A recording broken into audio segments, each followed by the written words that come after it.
Aujourd'hui, vidéo un peu particulière où je suis accompagné de ma compagne et on va traiter un sujet très important. C'est les fausses cartes Pokémon. Alors, les fausses cartes ne se trouvent pas que en booster, elles se trouvent aussi sur le marché, aussi bien sur les sites tels que eBay, Vinted, Le Bon Coin et j'en passe. Aujourd'hui, ce qu'on va traiter, c'est comment les différencier. Alors ici, dans cette pile de gauche, j'ai pris deux fausses et deux vraies cartes. Les fausses cartes se trouvent à droite, les fausses cartes et les vraies cartes se trouvent à gauche. Alors, premier détail qu'on peut voir, je ne sais pas si tu arrives à le voir, c'est la texture du papier. Voilà une fausse carte.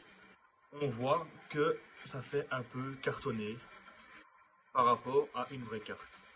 L'effet est vraiment dégueulasse. On le voit bien. Deuxième point pour reconnaître les fausses cartes, la couleur. On regarde la couleur de la carte de droite au niveau par exemple de la Pokéball. Qu'est-ce que tu vois? Elle est plus foncée. Voilà, elle est plus foncée. Les couleurs sont différentes. C'est pas des belles couleurs à voir que les cartes qui sont authentiques ont un rouge un peu plus clair et un peu plus beau à regarder. La troisième chose pour reconnaître une vraie carte, si vous en avez chez vous et que vous doutez, c'est la pliure. Alors pourquoi la pliure? Eh bien, je vais prendre une carte, donc voilà, une vraie carte, une carte énergie. Si vous essayez de la plier, hop, la carte se remet.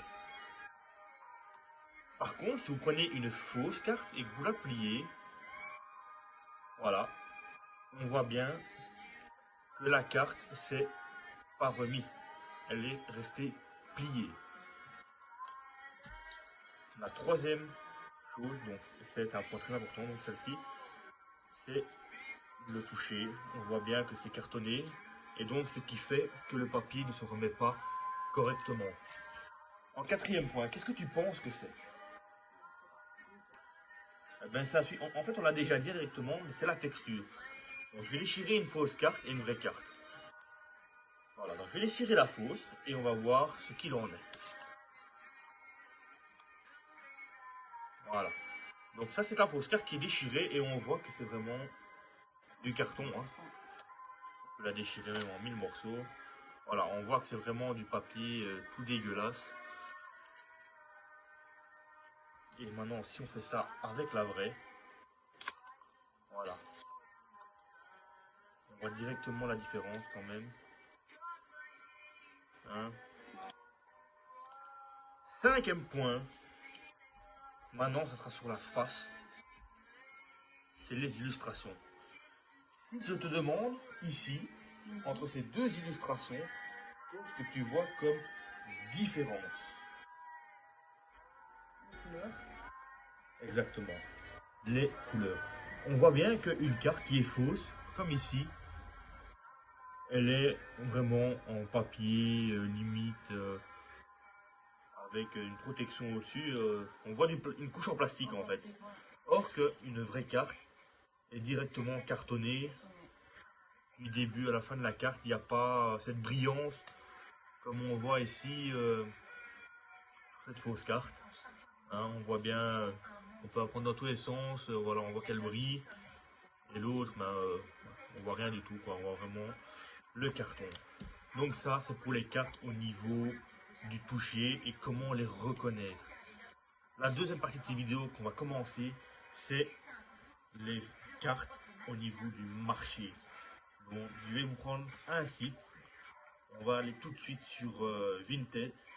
Et je vous ai mis en favori plusieurs fausses cartes. Alors, comment est-ce qu'on va reconnaître ces cartes? Il y a bien évidemment plusieurs indices qu'on va voir ensemble. A tout de suite. Et voilà, on se retrouve pour cette deuxième partie de vidéo. Donc, c'est la partie donc, sur le site Vinted. J'ai mis en favori une dizaine de photos de fausses cartes et on va voir comment reconnaître si l'acheteur, enfin le vendeur, pardon, est quelqu'un de honnête, s'ils vend une vraie ou de la contrefaçon. Alors, on va directement aller donc sur La première photo, voilà. Alors, première chose qu'on va regarder, déjà, c'est le prix. Alors, pourquoi le prix? Parce que le prix est censé refléter la valeur du produit que vous vendez. Donc si là vous regardez, on voit bien que le prix, par exemple ici, est de 7,95 €. Mais quand on voit la... ce que l'acheteur vend, on y voit exactement 10 cartes. Donc techniquement, ça fait quasi, on n'est pas loin des 1 € la carte. Hein. À 2,05 € près, on arrive à 1 € la carte. Quand on voit déjà les cartes qui sont là, ce sont des cartes déjà ultra rares, qui si elles sont d'origine authentique, coûtent quand même pas mal d'argent. Donc à 1 € la carte, vous êtes déjà sûr que c'est du fake. Deuxième chose, on vient d'en parler, c'est l'illustration. Qu'est-ce que l'illustration va apporter pour toi quand quelqu'un veut acheter la carte? Pour moi, il y a déjà trop de brillance. Voilà, tout à fait, il y a déjà trop de brillance, effectivement. Maintenant, quand on regarde ici, on voit vraiment qu'au niveau des brillants, toutes les cartes, entre guillemets, vont pouvoir briller. Mais une vraie carte va briller dans la diagonale.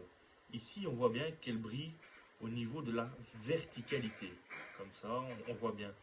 Or que dans une origine, elle va briller vraiment d'un coin à un autre.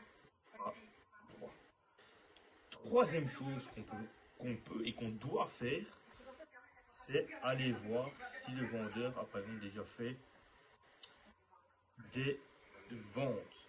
Ce qui est intéressant surtout à faire, c'est regarder souvent les commentaires que les gens laissent sur cette personne. On va aller voir. Hop. Et on voit ici, par exemple, sur ce il n'y a que de la copie. Que des copies sur cette personne. Voilà. Donc, c'est une personne déjà qu'on voit. Il y a 5 étoiles, mais qui ne vend que des contrefaçons. Chose suivante qu'on peut regarder, c'est dans la description de la publication. Certaines personnes qui vendent des fausses cartes mettent dans les commentaires de description que ce sont des cartes copies qui viennent de Wish, AliExpress et j'en passe. Donc ça, au moins, on est déjà prévenu que ce sont des cartes fake. Ici, on ne voit rien du tout. On va aller revoir et vous allez voir qu'on ne voit rien du tout. Au niveau de la description, voilà. Je vends un lot de 10 cartes Pokémon dans un état irréprochable pour 7,95 €, envoi rapide et protégé. Donc, en aucun cas, il stipule que ces cartes sont fausses, que ce sont des copies et tout ce qu'on veut. Déjà, rien que pour ça, par rapport à ce qu'on lit, qu'est-ce que tu dirais à cet acheteur, à ce vendeur ou aux potentielles personnes qui ne s'y connaissent pas forcément en cartes et qui voudraient vraiment dire comment est-ce que je peux découvrir si cette carte est vraie ou pas?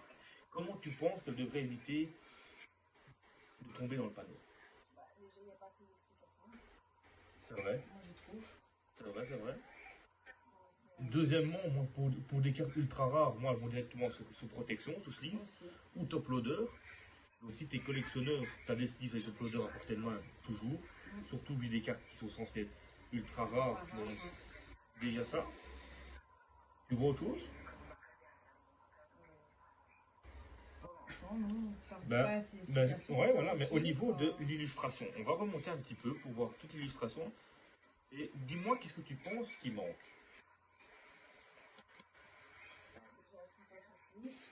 Voilà, donc ça on vient de le dire, et donc les sleeves. Un truc tout con, il n'y a pas les photos du recto. Enfin, on a le recto, mais on n'a pas le verso. Généralement, les fausses cartes, quand on regarde le verso, on voit bien que ce sont des copies. Et les gens ne le montrent pas, pourquoi? Parce que ça se voit à l'œil nu. Parfois, c'est plus difficile, les gens ont plus difficile à regarder le recto ou à l'illustration que l'arrière de la photo. Parce que l'arrière de la photo, c'est flagrant que ce sont des fausses. Or que ici, certaines personnes, sur les groupes Facebook où je suis, ou n'importe où, parfois disent il y a plus de mal à l'œil nu à regarder si c'était une vraie ou une fausse carte. Alors, on peut aller voir d'autres d'autres publications, hein, j'en ai mis plusieurs. On va prendre, voilà. On va prendre par exemple celle-ci. Alors, ici, qu'est-ce qu'on voit? On voit un lot de cartes secrètes, Rambo. Et déjà, qu'est-ce que tu vois au niveau... tu vois quelque chose en particulier? Ah, toujours le reflet, donc c'est la preuve qu'on reste toujours sur la même façon de faire les cartes. Toujours au niveau du reflet, c'est toujours en verticalité. Et la carte est lisse.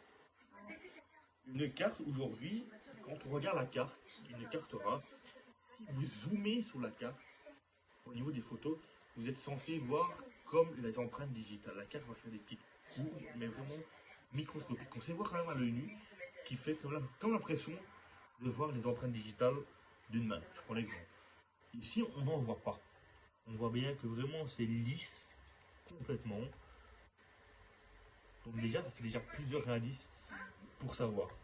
Voilà, maintenant on va regarder ici. On voit bien que cette personne a mis pour une fois l'arrière des cartes. Mais on voit bien que les 4 cartes sont différentes. Or, normalement, toutes les cartes sont censées être identiques. On voit bien que les couleurs sont soit trop foncées, soit trop claires. Il n'y a pas de juste milieu. On prend par exemple la photo ici, la 4e, on voit que c'est vraiment une carte qui est vraiment très très claire. Ici, elle est un peu plus foncée, mais ça, à mon avis, c'est par rapport à comment il a pris la photo, voilà, la luminosité. Mais on voit bien que les 4 illustrations ont quand même des reflets différents. On reconnaît quand même la couleur cartonnée d'une carte, et non la texture d'une vraie carte. Voilà, je prends ici une vraie carte, on voit bien que c'est vraiment tout lisse. Or qu'au niveau du carton, c'est vraiment tout rêche. C'est complètement l'inverse. D'ailleurs, si je gratte une carte, ça aussi on va l'entendre. Regardez, on a entendu le bruit. Regardez ici. Ce n'est pas du tout la même sensation. Donc, déjà, ça, c'est un indice supplémentaire. De nouveau, ici, je prends l'exemple du prix. 12 € et on va regarder ce qui est mis en description. Donc, lot de 4 cartes Pokémon très rares. Bon état arc-en-ciel, j'ai énormément de cartes, donc n'hésitez pas à faire des lots. Alors déjà, on voit que le mec ne sait pas écrire sans faute d'orthographe. Mais plus sérieusement, voilà. Et deuxièmement, il ne stipule de nouveau pas que ce sont des fausses cartes. Moi, des mecs comme ça, tous les jours, j'en signale des dizaines, des vingtaines. Dès que je vois une fausse carte, je signale. Mais de nouveau, il n'y a aucune stipulation que ce sont des fausses cartes. Et le problème, c'est que ces gens-là, il y a beaucoup de gens qui, malheureusement, tombent dans le panneau, qui ne s'y connaissent pas, qui veulent faire plaisir à leur enfant, et en fait, quand ils reçoivent leur carte, c'est des copies. Au niveau d'une carte Rumbo, comme ça, ou d'une carte arc-en-ciel, on peut facilement tourner autour de 30 € la carte. Donc 30 € l'unité. Or que ici, on voit que le lot est à 12 € pour 4 cartes. Ce qui fait 3 € la carte. Voilà, 3 € la carte. Donc c'est un prix à l'unité. Si je compte à l'unité, on est quasiment à... Enfin, c'est pas quasiment, on est à 10 fois le prix inférieur par rapport à sa valeur en cas des cartes authentiques. C'est quand même la preuve que déjà il y a un problème. Le problème ici, on voit très bon état, taille unique. Et là, on va voir ici, je ne sais pas si vous voyez ma flèche, nombre de vues. Donc c'est le nombre de personnes qui sont intéressées par le lot, donc qui ont aimé cette publication. Et malheureusement, donc moi forcément, moi je l'ai... théoriquement il y en a 9, parce que moi j'ai aimé juste pour vous faire le contenu de cette vidéo. On voit bien qu'il y a quand même 9 personnes qui sont intéressées par acheter ces cartes. Ça c'est vraiment malheureux. Parce que, à mon avis, c'est 9 personnes, soit qui sont là vraiment pour faire plaisir à quelqu'un qui ne s'y connaissent pas. Et si on descend, on voit des publications similaires. Hein. On voit bien, et je vais prendre celle-ci. On va vraiment voir que l'illustration est vraiment dégueulasse. Voilà, c'est vraiment des illustrations. Et même les photos sont. Voilà, les photos sont mal prises. Or qu'une photo, si tu la prends de dessus, si c'est une vraie carte, tu n'as jamais ce reflet-là. Jamais tu n'as ce reflet. Non, on va reprendre ici, on voit bien que l'arrière est on voit que c'est une matière cartonnée. Donc c'est. On peut en sortir des dizaines hein, des comme ça, hein. On va sortir ici, et voilà, on va prendre autre chose. Avec un peu plus de couleur. Voilà. Et là en plus ça se voit flagrant. Donc ici on voit carte officielle, carte Pokémon non officielle. Donc ça, la personne déjà stipule que ce sont des fausses cartes. Donc ça c'est différent. Donc cette carte, donc carte Pokémon non officielle, français 1 € la carte, n'hésitez pas, j'en ai d'autres. Donc cette personne déjà avoue qu'elle vend de la contrefaçon. Donc là, à partir du moment où tu achètes cette publication, tu C'est sais, que tu achètes voilà, des fausses cartes. voilà, tu sais dans tous les cas que ce que tu achètes, c'est des fausses cartes. Donc à partir du moment là, cette personne n'est pas en tort, elle est je vais dire entre guillemets dans la légalité, même si elle est toujours dans l'illégalité. Donc c'est déjà entre guillemets, je vais dire en moitié pardonné. Alors pourquoi est-ce que je dis qu'elle est dans l'illégalité? Parce que les produits Pokémon sont interdits en vente au niveau de la contrefaçon. Pokémon Company l'a toujours dit, et se bat encore aujourd'hui. On sait tous avec la hype qui se passe avec Pokémon, où tous les magasins sont vides. Encore aujourd'hui, on a été faire des magasins, il n'y avait plus rien. Mais aujourd'hui, c'est punissable de vendre des produits de contrefaçon, que ce soit dans Pokémon ou autre. Quand vous achetez par exemple une paire de chaussures, c'est une contrefaçon. Vous n'avez pas le droit normalement d'acheter ou de fabriquer des contrefaçons. Donc tout ça, ça joue, on le sait. Et malheureusement, beaucoup de personnes jouent des gens qui malheureusement ne s'y connaissent pas. Alors on peut aller voir vraiment d'autres choses, hein. On voit de tout. Hein.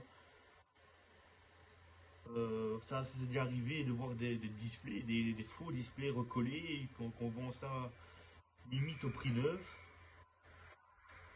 Voilà, donc on a vraiment de tout. Hein. Voilà.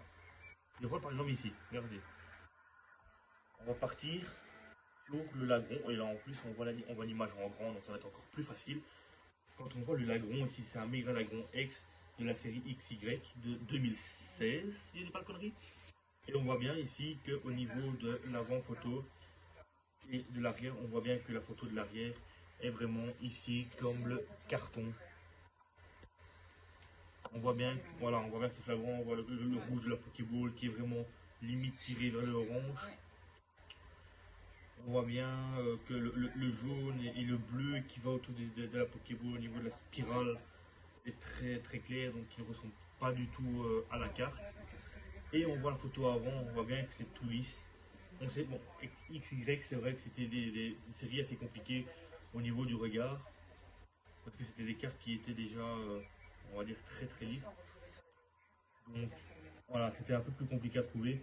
Mais là, à ce niveau-là, c'est vraiment l'arrière qui va vraiment dire si oui ou non c'est une fausse carte. Donc c'est vraiment un sujet qui est vraiment très difficile à traiter parce que, en fonction que les séries augmentent, on voit bien que les techniques de trucage, je vais dire, changent, évoluent, mais il y a toujours moyen à l'œil nu de voir les défauts des cartes.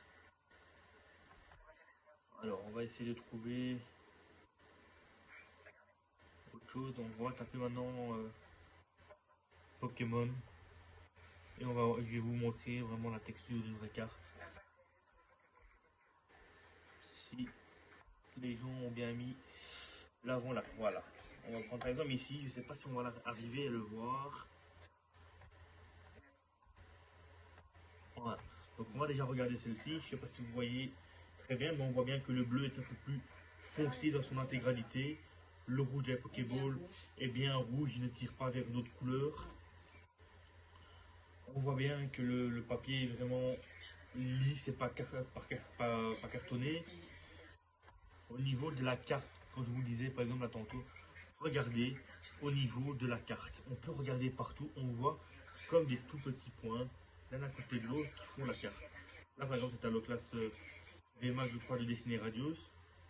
C'est la deuxième VMAX la plus recherchée de la série.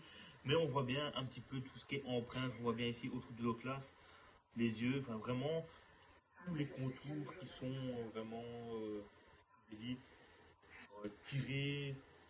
Et on ne sait pas faire une contrefaçon de ça sans que ça se remarque vraiment à l'œil nu directement. On voit bien que la carte ici est vraiment voilà, authentique.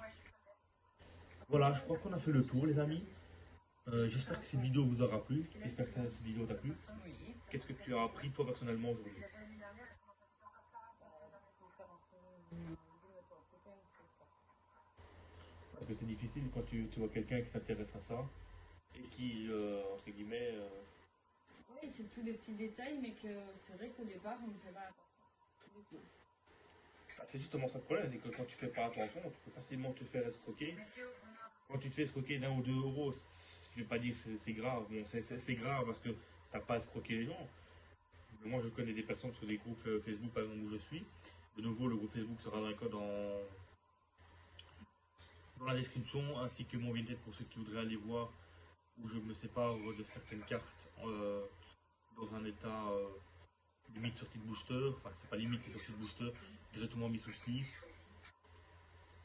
Et voilà, j'espère que cette vidéo vous aura plu. J'espère avoir un retour de votre part. Donc n'oubliez pas, likez, partagez, abonnez-vous. Si vous voulez un deuxième sujet de vidéo qui est assez hardcore, parce que c'est un sujet assez délicat, hein, qui a déjà été fait, du refait par certaines personnes, mais bon, chacun a de nouveau son point de vue et ses méthodes pour regarder.